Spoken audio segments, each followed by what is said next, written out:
Welcome back to my YouTube channel knowledge begins. आज हम बात करने वाले हैं दोस्तों इंटरवेंशन के बारे में कि इंटरवेंशन क्या होता है। तो दोस्तों इंटरवेंशन का मतलब होता है कि जब कोई एक कंट्री दूसरी कंट्रीज के इंटरनल और एक्सटर्नल अफेयर्स में इंटरफेयर करती है तो उसी को हम इंटरवेंशन कहते हैं। इंटरवेंशन जो है दोस्तों ये एक टर्म है जो कि इंटरनेशनल लॉ में यूज किया जाता है। अब जो ये इंटरफेरेंस होता है ये फोर्सफुली भी हो सकता है, ठीक है। The term for the use of force by one country or sovereign state in the internal or external affairs of another country. In most cases, intervention is considered to be unlawful act, but some interventions may be considered lawful. देखो बहुत सारे cases में international law को consider नहीं किया जाता कि ये लॉफुल है, अनलॉफुल एक्ट माना जाता है इसे, क्योंकि आप ऐसे ही किसी के जो पर्सनल मैटर है, जो उनका स्टेट का अपना मामला है, उसमें दखल अंदाजी नहीं दे सकते। लेकिन कुछ ग्राउंड्स ऐसे हैं जहां पर इंटरवेंशन कर सकते हैं, जैसे कि अगर कहीं पर लोगों के राइट्स का बहुत ज्यादा वो हो रहा है, लोगों को मारा जा रहा है जबरदस्ती, है ना। तो ऐसे केसेस में जो हम अपने नेक्स्ट पार्ट में देखेंगे ग्राउंड्स ऑफ इंटरवेंशन में कि किस किस बेसिस पर इंटरवेंशन किया जा सकता है।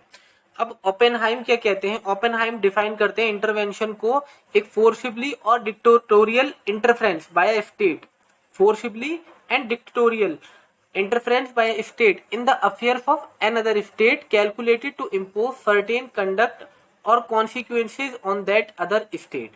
ठीक है, ओपेनहाइम क्या कहते हैं कि इंटरवेंशन क्या है? फोर्सफुली और डिक्टेटोरियल इंटरफेरेंस है जो कि जबरदस्ती किया जा रहा है किसी स्टेट में कि उसके अफेयर्स में, ठीक है, जिसकी वजह से उसके बहुत सारे कॉन्सिक्वेंसेस भी हो सकते हैं, उनमें लाइफ टाइम जो है वो कंफ्लिक्ट पैदा हो सकता है।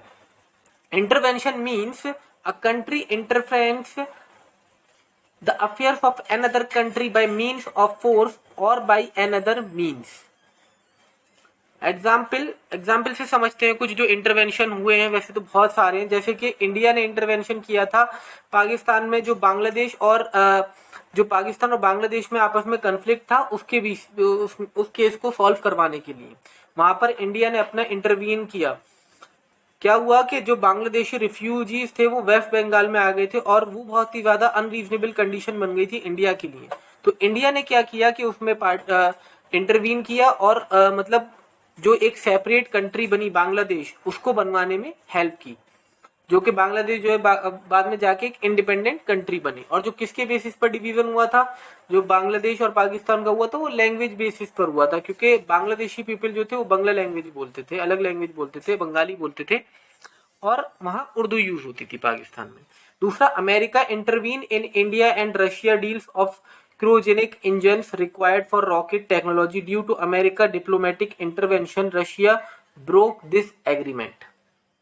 ठीक है, जो कि अमेरिका ने इंटरवीन किया था रशिया और इंडिया के डील्स में, जो कि इंजन से रिलेटेड थी, क्योंकि अमेरिका कभी नहीं चाहता कि कोई भी कंट्री आगे बढ़े। ठीक है, और फिर उसके बाद जो है जो ये इंडिया और रशिया के बीच में जो एग्रीमेंट हुआ था वो टूट गया था।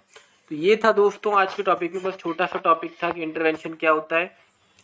Please subscribe to my YouTube channel. Thank you, thanks for watching guys.